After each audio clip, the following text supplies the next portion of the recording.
ஒருத்தன் எப்படி நடந்துக்கிறாங்கிறத வச்சு தான் அந்த ஆள் எப்படிங்கிறத நாம் முடிவு பண்ணுறோம். ஆளுமைன்னு சொல்கிறோம்ல, அதுக்கு சூழ்நிலைகளை ஆளுகின்ற தன்மை அப்படின்னு விளக்கம் கொடுக்குறார் ஒரு உளவியல் நிபுணர்.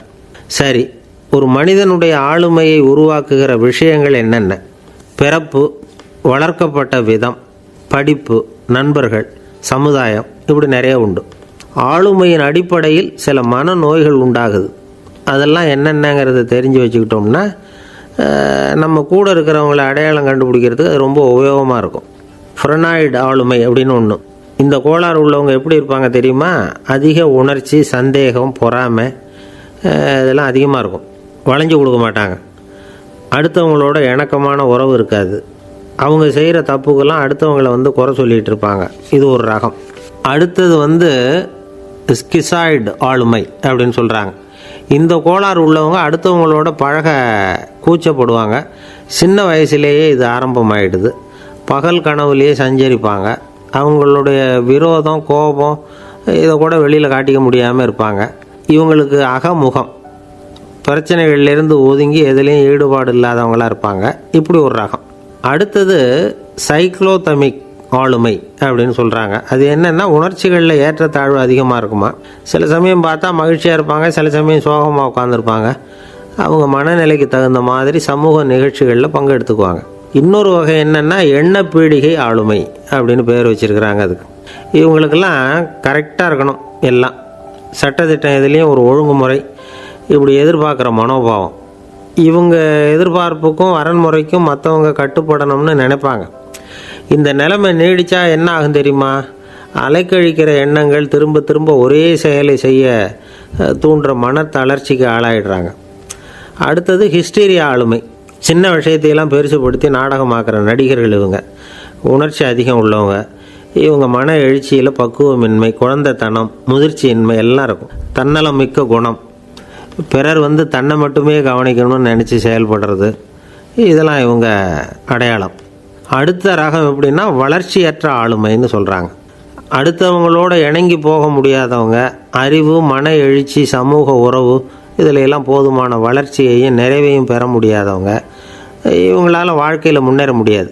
பிச்சைக்காரங்க, குற்றவாளிகள், இவங்ககிட்டெல்லாம் இது மாதிரியான ஆளுமை அதிகமாக இருக்குமா. அடுத்தது என்னென்னா சோர்வுடைய ஆளுமை. எதுலேயும் உற்சாகம் இல்லாமல் சோர்ந்து போயிருப்பாங்க. அதுக்கெல்லாம் நமக்கு வலிமை இல்லைப்பா அப்படின்னு சொல்லிகிட்டு இருப்பாங்க. சின்ன விஷயங்களுக்கெல்லாம் அதிர்ச்சி அடையிறது. வாழ்வின் சுவையை அனுபவிக்க முடியாதவங்க. இன்னொரு ரகம் இது கொதித்தெழும் ஆளுமைங்கிறாங்க. எதுக்கு எடுத்தாலும் ஆத்திரம், குரோதம், வன் செயல் இதிலெல்லாம் ஈடுபாடு, இப்படி உள்ளவங்க. நத்தை வகை ஆளுமை அப்படின்னு ஒன்று. அடுத்தவங்க மேலே விரோதம் இருக்கும், அடிக்கணுங்கிற எண்ணம் இருக்கும். ஆனால் அதை அப்படியே வெளியில் காட்டாமல் அதே சமயம் அமைதியான முறையில் வெறுப்பை வெளிக்காட்டுற ரகம். இவங்கெல்லாம் பேசாமல் கம்முன்னு இருந்துக்கிட்டே நினச்சதை நிறைவேற்றிக்கிடுவாங்க. முன்ஜாக்கிரதை ஆளுமை அப்படின்னு ஒரு ரகமாக. பாதுகாப்பின்மை, சந்தேகம், முழுமையின்மை, அறவேக்காட்டுத்தனம் இந்த மனப்போக்கு அதிகமாக இருக்கிறதுனால அகம்பாவம், புடிவாதம், எச்சரிக்கை எல்லாம் அளவுக்கு மீறி இருக்கும். இதுவரைக்கும் நாம் பேசிக்கிட்டு இருந்த ஆளுமை பண்புகள் அளவுக்கு அதிகமாக போயிட்டுதுன்னா ஆளுமை கோளாறுகள் ஏற்படும். அதன் அடிப்படையில் மனவியாதிகள் வருமா.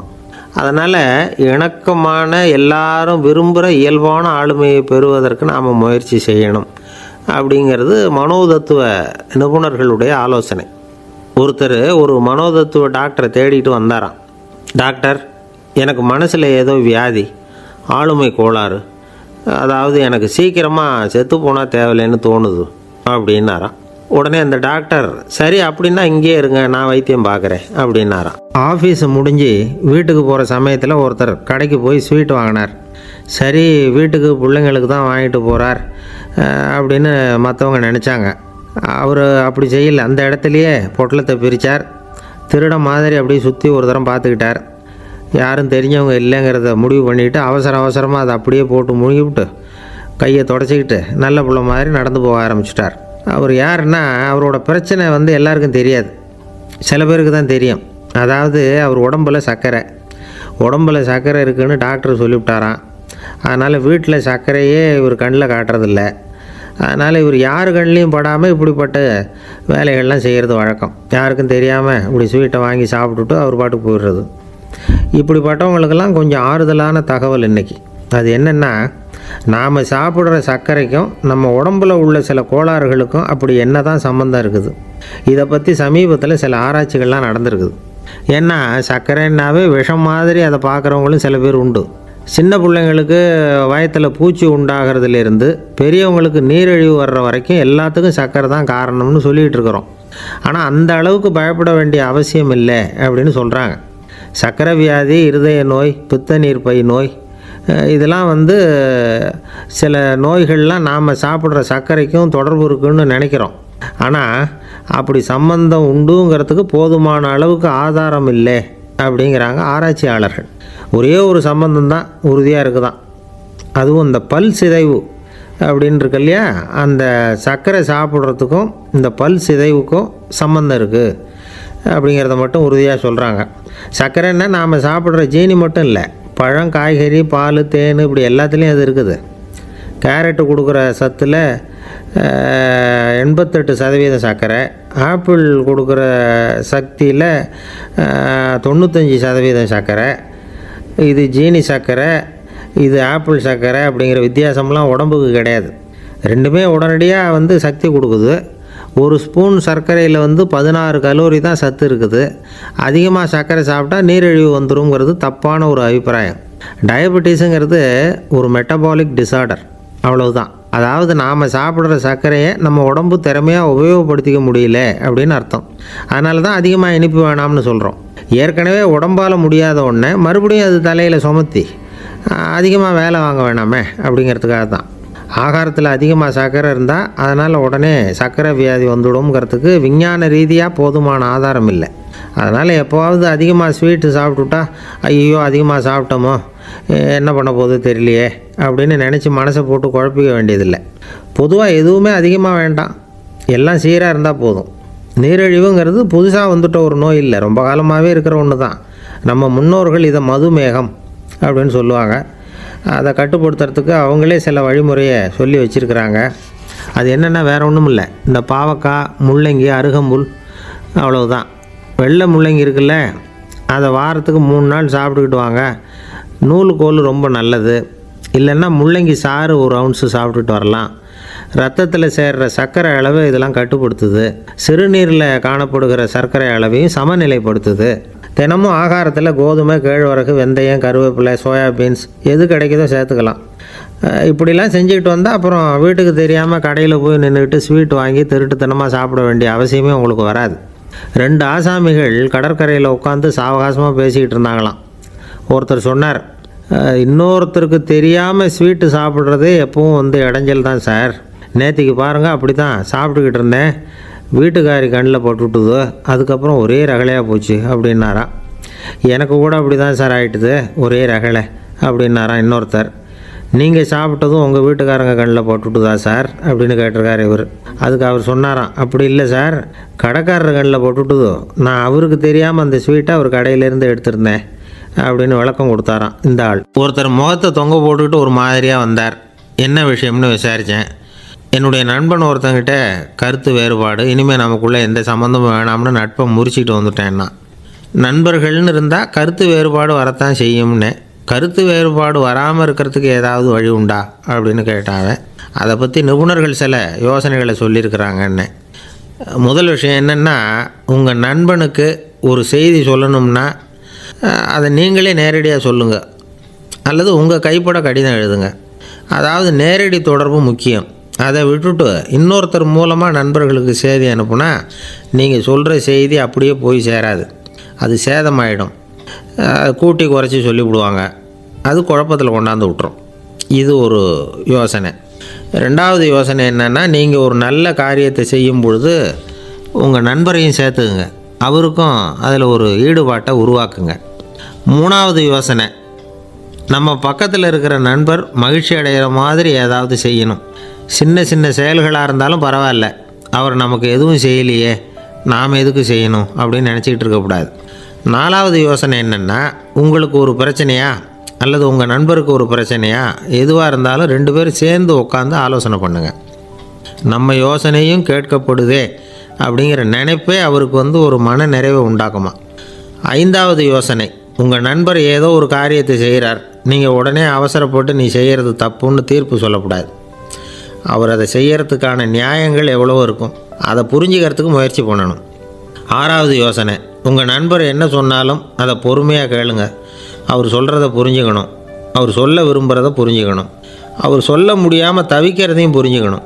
இப்படி 3 விதமாகவும் அவரை புரிஞ்சுக்கிட்டு அதுக்கு தகுந்த மாதிரி செயல்படணும். 7வது யோசனை என்னென்னா, உங்கள் நண்பர் உங்ககிட்ட வந்து ஏதோ ஒரு கருத்தை சொல்கிறார், அது உங்களுக்கு பிடிக்கல, அதுக்காக உடனே நீ சொல்கிறது சரியில்லை, நான் ஒத்துக்க மாட்டேன் அப்படின்லாம் மறுத்துக்கிட்டு இருக்கக்கூடாது. அவர் சொல்கிறத கேட்கணும், பொறுமையாக சிந்திக்கணும், அதுக்கப்புறம் பதில் சொல்லணும். இப்படிலாம் நடந்துக்கிட்டால் நண்பர்களுக்குள்ள கருத்து வேறுபாடு வர்றதுக்கு வாய்ப்பே இருக்காது அப்படின்னு வல்லுநர்கள் தொகுத்து சொல்லியிருக்கிறாங்க இந்த யோசனைகளை. எனக்கு தெரிஞ்ச சில நண்பர்கள் உண்டு, அவங்களுக்குள்ளேயும் கருத்து வேறுபாடுகள் வராமல் இருக்கிறதுக்கு சில நுட்பங்களை கையாளுறது உண்டு. ஒருத்தர் சொன்னார், அந்த டாக்டர் சின்ன வயசுலேருந்து என் கூட பழகினவர், நாங்கள் 2 பேரும் இணை பிரியாத நண்பர்கள், இருந்தாலும் எனக்கு உடம்பு சரியில்லைன்னா நான் அவர்கிட்ட வைத்தியம் பார்த்துக்க மாட்டேன் அப்படின்னார் ஒருத்தர். ஏன் அப்படின்னு கேட்டேன். எங்கள் நட்பு கெட்டுப்போடக்கூடாது இல்லையா, அதனால தான் அப்படின்னார் இவர். ஒரு மனுஷனுக்கு 3 விதத்தில் கர்வம் உண்டாகிறதுக்கு வாய்ப்பு உண்டு. பணம், பதவி, புகழ். பணம் அதிகமாக வந்தால் கர்வம் வரலாம், பதவி பெருசாக வந்துட்டுதுன்னா கர்வம் வரலாம், புகழ் அதிகமாக போனாலும் கர்வம் வரலாம்.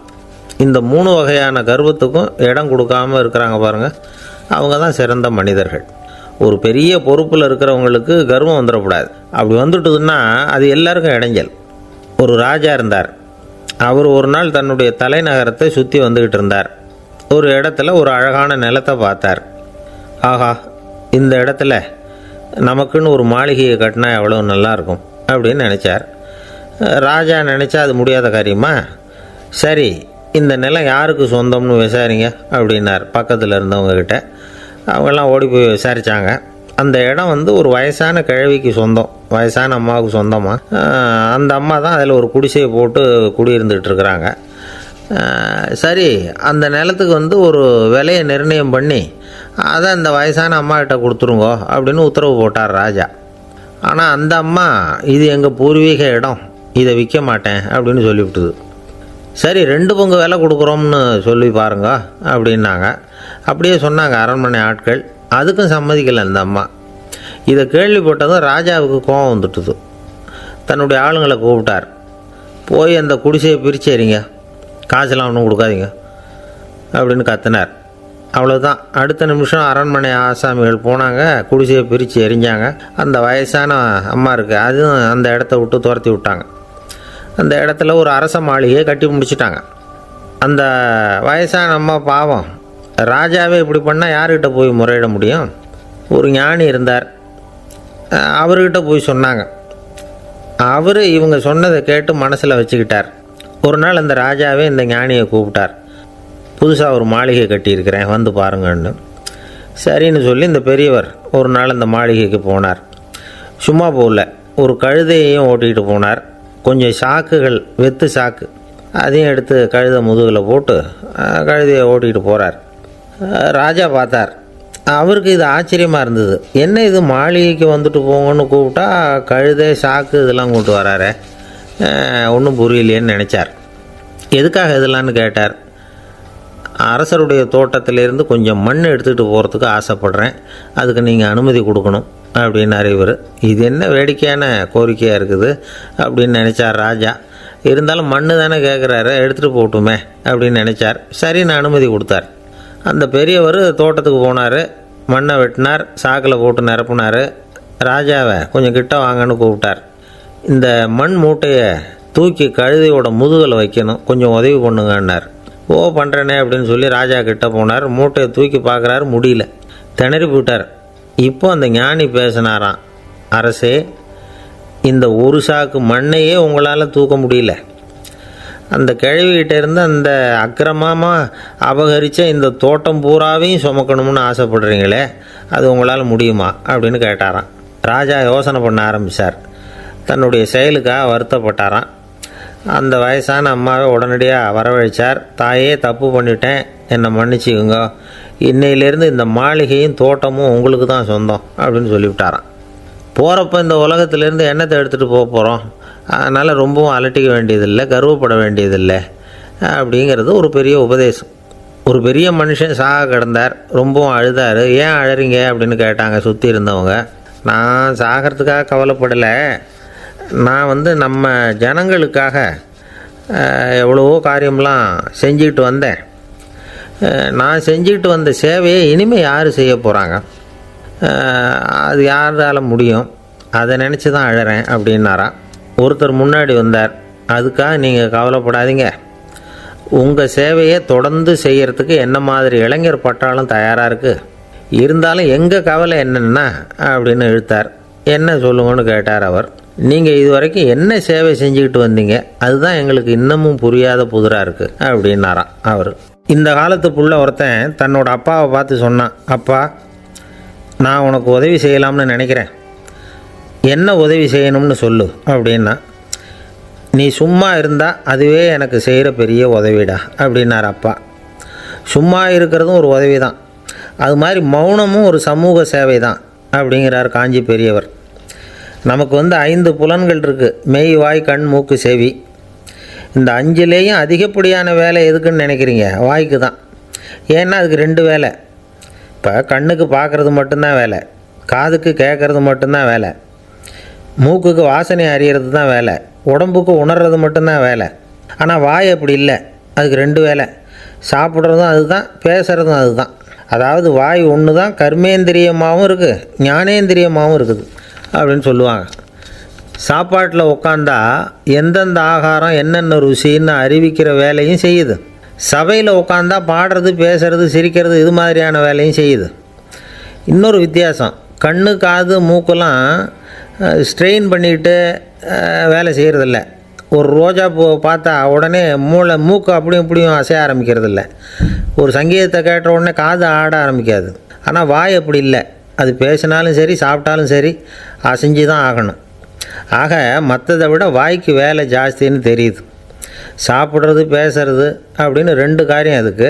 இப்படி 2 காரியம் இருக்கிறதுனால அது 2ஐயும் பாதியாக குறைச்சிக்கணுங்கிறது கடவுள் அபிப்பிராயமாக இருக்கணும் அப்படிங்கிறார் காஞ்சி பெரியவர். ஆனால் இப்போ நாம் அப்படியே நடந்துக்கிறோம், அதுக்கு நேர்மாறாக நடந்துக்கிறோம். நாம் சாப்பிட்றதும் அதிகம், பேசுகிறதும் அதிகம், 2 வேலையையும் தேவைக்கு அதிகமாகவே செய்கிறோம். வாய் தான் ரொம்ப ஓவர் ஒர்க்குடு. அதுக்கு ஓய்வு கொடுத்தா உடம்பும் நல்லாயிருக்கும், உலகமும் நல்லாயிருக்கும். மௌன விரதம் இருக்கிறதெல்லாம் எதுக்காக நினைக்கிறீங்க? இதுக்காக தான். இந்த காலத்தில் மௌனமாக இருக்கிறவங்கெல்லாம் மகத்தான தொண்டு செய்கிறாங்க அப்படின்னு தான் சொல்லணும். சத்தம் அதிகமாக போய் தான் சவுண்டு பொல்யூஷன் வருது. அது மட்டும் இல்லை, மௌனமாக இருந்தால் சண்டை சச்சரவே வராது. மௌனம் கலக நாஸ்தி. ஆக இதுவும் ஒரு சமூக சேவை தான். நமக்கு தான் வாய் இருக்குதுங்கிறதுக்காக வசமாக சாப்பிட்றதும் தப்பு, வளவளன்னு பேசுகிறதும் தப்பு. ஒரு கருத்தை சொல்கிறதுக்கு ஒரே ஒரு சொல்லு போதும் அப்படின்னு இருக்கும்பொழுது 2 சொற்களை செலவு பண்ணாதே. எவ்வளவு சொன்னாலும் அதனால் ஒரு பயனும் விளையாது அப்படின்னு தெரிய வருமேயானால் அந்த ஒரு சொல்லையும் விரயம் பண்ணாதே அப்படிங்கிறார் ஒரு அறிஞர். எல்லா குணங்கள்லேயும் மௌனம்தான் சிறந்தது அப்படிங்கிறார் ஒருத்தர். மௌனமாக இருக்கிறது மூலமாக மற்றவர்கள் குறைகளை நம்மளால் தெரிஞ்சிக்க முடியும். அதே சமயத்தில் நம்மக்கிட்ட இருக்கிற குறைகளை மற்றவங்களுக்கு தெரியாமல் மறைச்சிக்கவும் முடியுங்கிறார் அவர். உண்மைதானே? ஒரு பெரிய மேடை பேச்சாளர், பொது வாழ்க்கையில் 25 வருஷ காலமாக ஈடுபட்டிருக்கிறவர். அவர் மனைவி ஒரு நாள் சொன்னாங்க, எங்கள் வீட்டுக்காரர் 25 வருஷ காலமாக பொது வாழ்வில் ஈடுபட்டிருந்தா கூட இந்த மாதம் 10ஆம் தேதியிலேருந்து தான் மக்களுக்கு சேவை செய்ய ஆரம்பிச்சிருக்கார் அப்படின்னு நாங்கள் ரொம்ப பெருமையாக. 10ஆம் தேதிக்கு அப்படி என்ன விசேஷம் அப்படின்னு கேட்டோம்.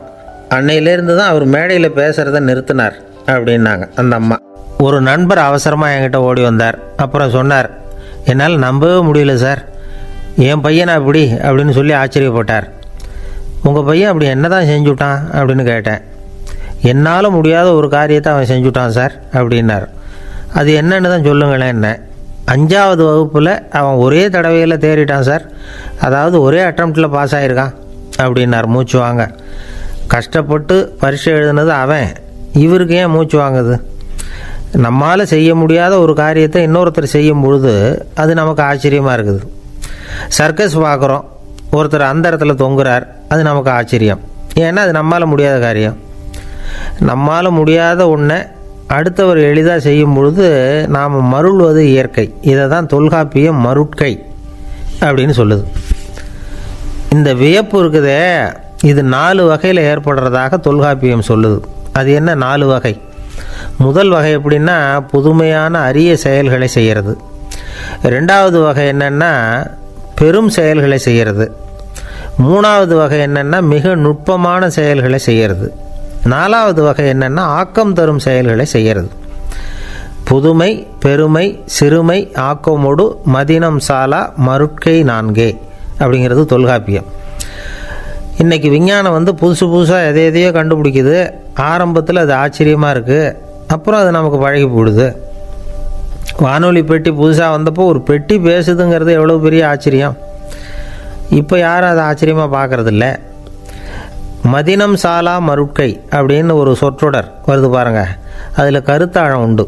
எதை பற்றியும் போதுமான அளவு புரிந்து கொள்ளாத போது ஒருத்தர் ஆச்சரியப்படுறார். புரிந்து கொண்ட பிறகு ஆச்சரியம் மறைஞ்சு போடுது. மிக நுட்பமான செயல்களும் நம்ம ஆச்சரியப்பட வைக்கும். ஒரு அரிசியில் ஒரு திருக்குறளை எழுதி காட்டுறாங்க, ஒரு முட்டை ஓட்டுக்குள்ளே ஓவியம் தீட்டி காட்டுறாங்க. கருங்கல் சிற்பங்களில் எவ்வளோ நுட்பமான வேலைப்பாடுகளை எல்லாம் பார்த்து ஆச்சரியப்படுறோம். இது மாதிரி ஆக்கப்பூர்வமான அரிய செயல்களை செய்கிறது கூட வியப்பை உண்டு பண்ணும். குப்பை கூலங்களை கூட வாழ்க்கைக்கு பயன்படுகிற பொருளாக மாற்றுகிறவர்கள் இருக்காங்க. அவர்களுடைய செயல் வியப்பு அளிக்குது. இடைக்காட்டு சித்தர் பாடின மூவடி 30ங்கிற நூலில் வர்ற ஒரு பாடல், ஆற்றல் பிறர் அறிதலின் அகம் கிளர்வு உறுதலின் கற்று அறி பாணர் கெழுமிய கோடலின் தோற்றம் உருகவே போற்றல் சால் வியப்பே. ஒருத்தருடைய ஆற்றல் தெரியாமல் இருந்தது, அவருடைய அரிய செயலை பார்க்கும் பொழுது வியப்பாக இருந்தது, மனசுக்குள்ள கிளர்ச்சி. பாவலர்கள் இவர்களுடைய புகழை பாடி மற்றவர்களும் தெரிந்து கொள்ளுமாறு செய்கிறார்கள். அப்படிங்கிறது தான் ஒரு யதார்த்தமான உண்மை. ஆக எல்லா வகையிலும் மக்கள் தங்களுடைய வாழ்க்கையில் முன்னேறுவதற்கான வழிகாட்டுகிற ஒரு மெய்ப்பாடு தான் வியப்புங்கிறது. இந்த காலத்தில் நம்ம எப்படியெல்லாம் ஆச்சரியப்பட வைக்கிறாங்க. ஒரு ஆளை பிடிச்சி ஜெயிலில் கொண்டு வந்தாங்க. ஜெயில் அதிகாரி அவனை ரொம்ப ஆச்சரியமாக பார்த்தாரான். இவன் கேட்டான், ஏன் சார் அப்படி பார்க்குறீங்க, நான் இப்போ இங்கே வர்றது உங்களுக்கு ஆச்சரியமாக இருக்குதா அப்படின்னு கேட்டிருக்கான். இதுக்கு ஜெயில் அதிகாரி சொல்லியிருக்கார், நீ இப்போ இங்கே வந்ததில் எனக்கு ஒன்றும் ஆச்சரியம் இல்லைப்பா, ஏற்கனவே நீ இங்கேருந்து விடுதலையாகி போய் 6 மாதம் ஆச்சு, இவ்வளவு லேட்டாக வர்றியே அதுதான் எனக்கு ஆச்சரியமாக இருக்குது அப்படின்னாராம். ஒருத்தர் ஒரு தவறு செஞ்சு விடுறாருன்னு வச்சுக்கோங்க, உடனே நீ செஞ்சது தவறு அப்படின்னு சொல்கிறது ஒரு வகை. அதுக்கு பதிலாக எது சரின்னு அவர் புரிந்து கொள்ள உதவி செய்கிறது இன்னொரு வகை. இந்த ரெண்டாவது வகை இருக்குது பாருங்கள், நிர்வாக இயலில் இது ரொம்ப முக்கியம்.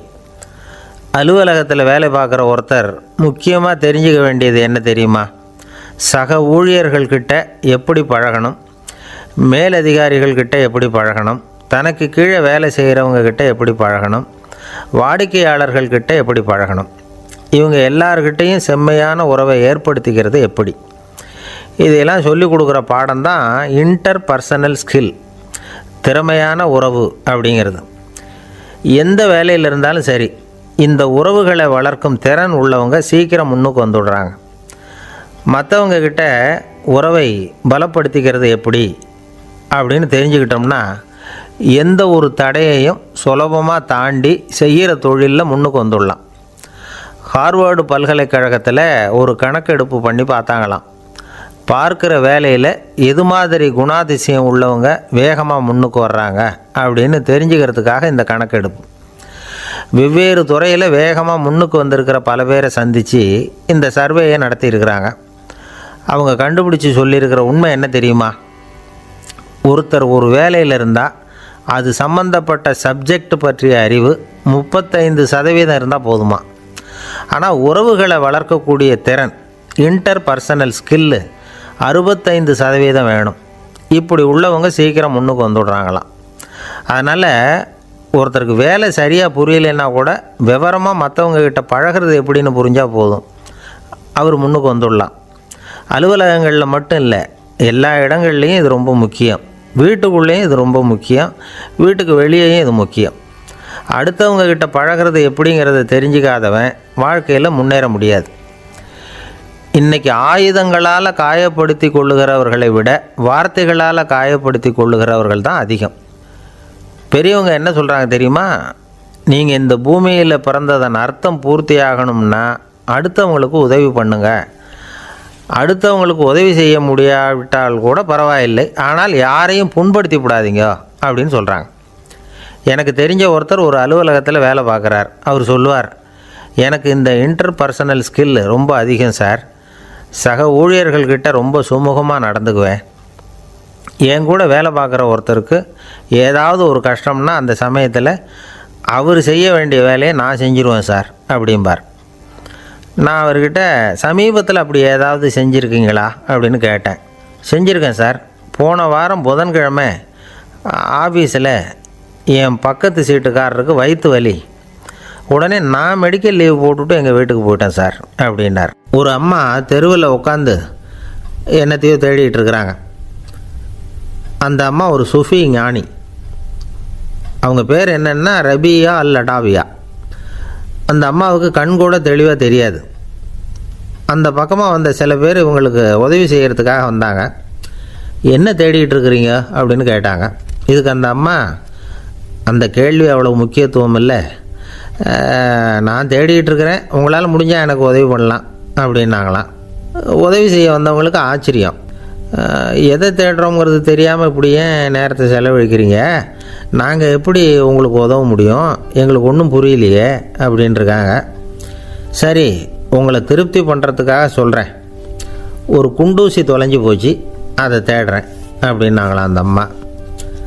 அதுக்கப்புறம் இவங்களும் சேர்ந்து தேட ஆரம்பிச்சிட்டாங்க. கொஞ்ச நேரம் ஆச்சு, ஒன்றும் கிடைக்கல. உதவி செய்ய வந்தவங்களும் அழுத்து போட்டாங்க. அப்புறம் கேட்டாங்க, பாருங்கம்மா, இது ரொம்பவும் பெரிய தெரு, அகலமான தெரு, அதனால் குறிப்பாக நீங்கள் எந்த இடத்துல அந்த குண்டூசியை தொலைச்சிங்க அதை சொல்ல முடியுமான்னாங்களாம். இதுக்கு அந்த அம்மா, நீங்கள் மறுபடியும் அர்த்தமில்லாத கேள்வியை கேட்குறீங்க, உங்கள் கேள்விக்கும் நான் தேடுறதுக்கும் என்ன சம்மந்தம்னாங்களாம். இதை கேட்டதும் அவங்க ஒரு மாதிரி ஆகிட்டாங்க.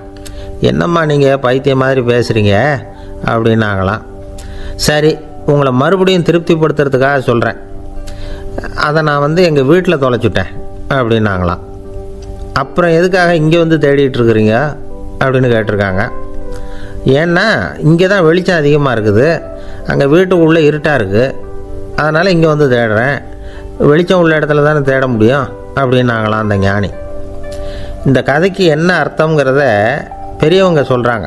அதாவது இந்த தேடுதல்ங்கிறது ஒரு வியாதி. அது நம்ம சதா அலைய வைக்கும், பைத்தியமாக மாற்றுறதுக்கு முயற்சி பண்ணோம்.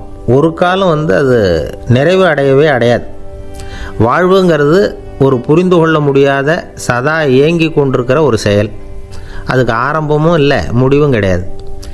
எதையோ தேடணும் அப்படிங்கிற உந்துதல் நமக்குள்ளே இருக்கும். ஆனால் குறிப்பாக எதை தேடிட்டு இருக்கிறோம் அப்படிங்கிறது புரியாது.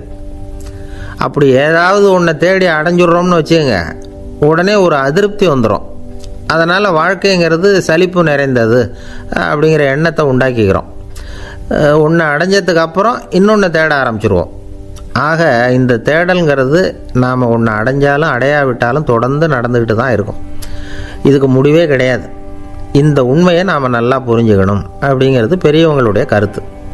ஏழையும் தேடுறான், பணக்காரனும் தேடுறான், நோயாளியும் தேடுறான், நோய் இல்லாதவனும் தேடுறான், அதிகாரம் உள்ளவனும் தேடுறான், அதிகாரம் இல்லாதவனும் தேடுறான், முட்டாளும் தேடுறான், அறிவாளியும் தேடுறான். ஆனால் யாரும் இதை தான் தேடி சாதிக்க போகிறோம், இதுதான் முடிவு அப்படின்னு திட்டவட்டமாக சொன்னதில்லை. ஒன்று அடைஞ்சதும் இன்னொன்று தேட ஆரம்பிச்சிடுறாங்க, அவ்வளோதான். அதாவது உங்களின் தேடுபவர் உங்கள் உள்ளே தான் இருக்கிறார், அவரை தேடி கண்டுபிடியுங்கள். இதுதான் ஞானிகள் நமக்கு சொல்லுகிற ஒரு ஆலோசனை. நம்மால் ஒருத்தன் ஜெயிலில் இருந்தான். இன்னொரு கைதி அவனை பார்த்து கேட்டான், ஏன்ப்பா உன்னை பார்க்குறதுக்கு வெளியிலேருந்து யாருமே இங்கே வர்றது இல்லையே, உனக்கு சொந்தக்காரங்களே கிடையாதா அப்படின்னு கேட்டானா. ஏன் இல்லை, எனக்கு சொந்தக்காரங்க நிறைய பேர் உண்டு, அவங்க என்னை பார்க்க வராததுக்கு காரணம் வேறு அப்படின்ட்டுருக்கான் இவன். என்ன காரணம்னு கேட்டான் அவன்.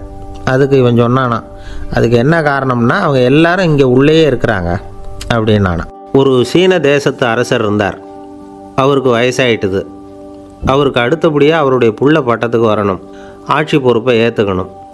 ஒரு நல்ல தலைவனுக்கு இருக்க வேண்டிய பண்புகள்லாம் தன்னுடைய மகனுக்கு இருக்கணும்னு விரும்பினார் அந்த அரசர். அதனால் இளவரசனை பக்கத்தில் இருந்த ஒரு குரு கிட்ட அனுப்புனார். இளவரசன் அவர்கிட்ட போய் சேர்ந்தான். அந்த குரு என்ன பண்ணார் தெரியுமா, இவனை பார்த்து சொன்னார், இதை பாருப்பா, நீ என்ன பண்ணுற, இப்போவே பக்கத்தில் இருக்கிற காட்டுக்கு போ, நடுக்காட்டில் போய் ஒரு இடத்துல உட்காந்துக்கோ, அங்கே என்னென்ன சத்தம்லாம் உன் காதில் விழுதுன்னு கவனித்து கேளு, உன் காதில் விழுந்த ஓசைகள் என்னென்னங்கிறத என்கிட்ட வந்து சொல்லு, அதுதான் எனக்கு தெரியணும், உனக்கு வேலையும் அதுதான் அப்படின்னு சொல்லி அனுப்பி வச்சுட்டார். இளவரசன் காட்டுக்கு போனான். குரு சொன்னபடியே ஒரு இடத்துல உட்காந்து கவனித்து கேட்டான். அதுக்கப்புறம் குருக்கிட்ட திரும்பி வந்தான். என்னென்ன சத்தம்லாம் கேட்ட அப்படின்னு கேட்டார் குரு. குருவே, காட்டில் நான் பறவைகள் சத்தம்லாம் கேட்டேன், மிருகங்களின் ஓசையையும் கேட்டேன், இதை தவிர இடி மின்னல் மழை இதுகளோட சத்தத்தையும் கேட்டேன் அப்படின்னா. குரு யோசனை பண்ணார், நீ இன்னமும் சரியாக கேட்கல, அதனால் மறுபடியும் காட்டுக்கு போ, கொஞ்ச நாள் தங்கியிருந்து கேட்டுட்டு வா அப்படின்னார். இளவரசனுக்கு ஒன்றும் புரியல. இருந்தாலும் குருவின் கட்டளையாச்சே, மறுக்க முடியுமா? உடனே அவன் மறுபடியும் காட்டுக்கு போனான். ஒரு இடத்துல உட்காந்தான். கொஞ்ச நேரம் உன்னிப்பாக கவனித்து கேட்டான். சில நாள் கழித்து குருக்கிட்ட திரும்பி வந்தான். குருவே, இந்த தடவை சில துல்லியமான சத்தங்களை எல்லாம் கேட்டான். தேனீ பறக்கிற சத்தம், நீரோடையின் மெல்லிய ஓசை, இதெல்லாம் கேட்டேன்னா. குரு சிரித்தார். நீ மறுபடியும் காட்டுக்கு போ, இன்னும் சில நாள் அங்கே இரு, முழுமையாக கவனமாக கேட்டுக்கிட்டு வா அப்படின்னு சொல்லி அனுப்பி வச்சுட்டார். இளவரசனுக்கு குழப்பம் அதிகமாயிட்டுது. ஒன்றுமே புரியல. மறுபடியும் காட்டுக்கு போனான். மௌனமாக ஒரு இடத்துல உட்காந்துட்டான். அப்படியே தியானத்தில் ஆழ்ந்துட்டான். சில நாளில் அவனுக்கு இதுவரை கேட்காத ஓசைகள்லாம் கேட்க ஆரம்பிச்சிட்டுது. இதைத்தான் நான் கேட்கணும்னு என்னுடைய குரு எதிர்பார்த்துருக்கிறாருங்கிறத புரிஞ்சுக்கிட்டான். உடனே குருக்கிட்ட ஓடனான். குருவே, இந்த தடவை காதுகளுக்கு கேட்க முடியாத சில ஓசைகளை கூட என்னால் உணர முடிஞ்சுது. பூ மலருகிற ஓசை, சூரியனால் பூமி சூடாகிறப்போ எழுகிற ஓசை, காலை பனித்துளி இந்த புல்லுலாம் குடிக்கிற ஓசை, இது எல்லாம் என்னால் நல்லா கேட்க முடிஞ்சுது அப்படின்னா. குருவுக்கு இப்போ தான் திருப்தி ஏற்பட்டு தான். இளவரசனை பார்த்து சொன்னார், இதை பாருப்பா, இப்போ தான் நாட்டை ஆளுகிற தகுதி உனக்கு வந்திருக்குது அப்படின்னு சொல்லி அதுக்கு விளக்கமும் கொடுத்தாராம். எந்த அரசன் தன்னுடைய மக்களின் இதயம் பேசுகிற மௌன மொழியை, மௌன வார்த்தைகளை கேட்குறானோ அவன்தான் ஆள தகுதி உள்ளவன். எந்த அரசன் தன்னுடைய மக்களின் உணர்ச்சிகளை உண்மையாக உணர்றானோ அவன்தான் முதன்மையான அரசன். போலி வார்த்தைகளை மட்டும் கேட்டுட்டு பல மௌன ராகங்களை காதில் வாங்கிக்காதவன் அரசனே இல்லை.